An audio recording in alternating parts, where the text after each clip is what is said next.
Senator Rose Conway-Walsh, you have 5 minutes. Thank you, Laska Hirlach, and thank you, Minister. I want to thank you for coming into the House today to discuss the Government's flood defence plans. I know many senators have first-hand experience of flooding in their areas and the damage and the impact of flooding on homeowners, business owners and on farmers. I would like to ask you for an update on the defence barriers in Mayo. In particular, the length of time it's taking the OPW to approve works that need to be done. These delays are absolutely unacceptable, as I've said before. In areas like Caraholly, Rossmendel and Kilmena near Westport, they've been waiting since 2014. During the floods of 2014, the damage that was done there needs to be repaired immediately. But I think the fact that it's taken 4 years to get to this stage and they haven't got approval yet is disgraceful. There are 2 things wrong with that. First, in the length of time and the cost of drawing up plans. All that needs to be built is a simple wall, a flood barrier for the communities. It's totally wrong that 4 years later nothing has been done. And when I say nothing has been done, I know there's been plans and all of that, but the wall still isn't in place for this community. And it's absolutely unacceptable that the OPW and other consultants have failed to engage and to listen to local communities, that they have when they have the resolutions to many of these problems. And you see, it's very difficult for the people in these areas to get excited about €1 billion being allocated in the National Development Plan, when all they want is a simple wall built. We're spending millions on consultants without consulting with local communities that are most affected by the flooding themselves. And I know this, Minister, and I know you're a real practical person. And I know you'll understand this. From inside and working in the local authorities, it was absolutely distressing to see people being moved out of their homes and to see people not feeling safe in their own homes. And I think it comes down to that people need to and have a right to feel safe in their own homes. And there's many homes across the country, but certainly many homes in Mayo that I have been into where they don't feel safe. And areas like Dahoma, Ballycroy, Ballina and Crossmolina, to name but a few, there has to be a better congruence between the department and the local authorities and the National Parks and Wildlife.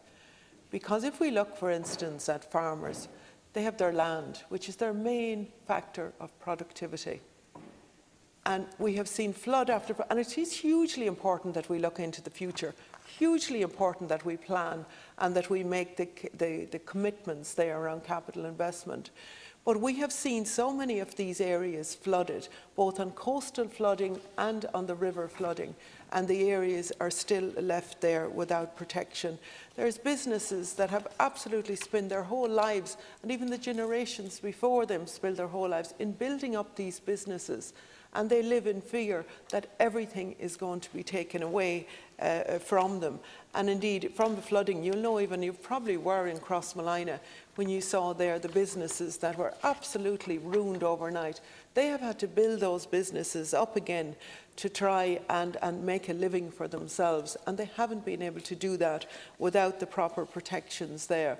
The damage to roads also, you know, when the roads budgets already, as you know, I mean, even in Mayo, they've been cut 40% over the last number of years. So people see all of these headline banners in these allocations being made, and yet they have to travel on roads that have been damaged by flooding, and somebody referred earlier on to drainage.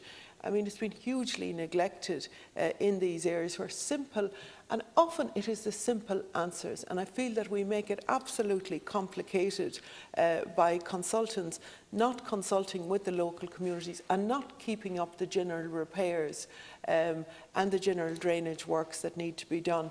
Now, you said that there were big improvements around the minor work scheme and that the criteria to allow local authorities to come back in where schemes have failed in the past has changed.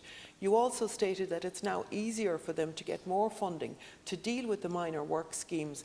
And I'd ask you, maybe, could you elaborate on this, especially in light of the cases that I have mentioned in Mayo? But Minister, you regularly refer to the flood prevention works that are being carried out for many businesses and families, but that's irrelevant if the insurers aren't going to offer insurance at a reasonable price in those areas. And I have some sympathy with you, Minister, because the Irish insurance industry is an absolute disgrace. It's a disgrace on the issue of motor insurance and a disgrace on other insurances. They are grasping for any excuse not to do their job.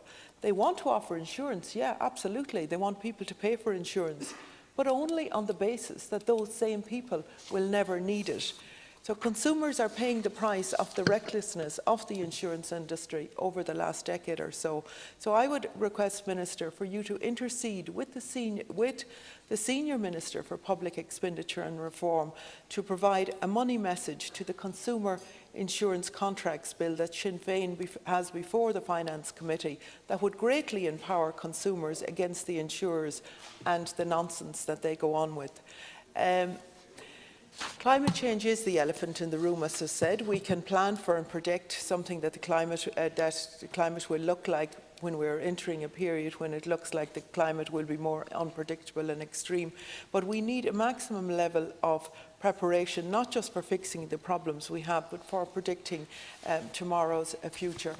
I think there needs to be a lot of common sense brought to this whole area of flooding, and there needs to be an urgency around it. There absolutely has to be an urgency, and we have to, and I suppose, Minister, where your main job is trying to get the money down to and freeing those blockages that is going to get the wall in Kilmena and in other areas built, because it's absolutely not acceptable that 4 years later people still feel unsafe in their houses and in their homes and on their land in these areas. Thank you, Minister. Senator Conway-Walsh, Senator.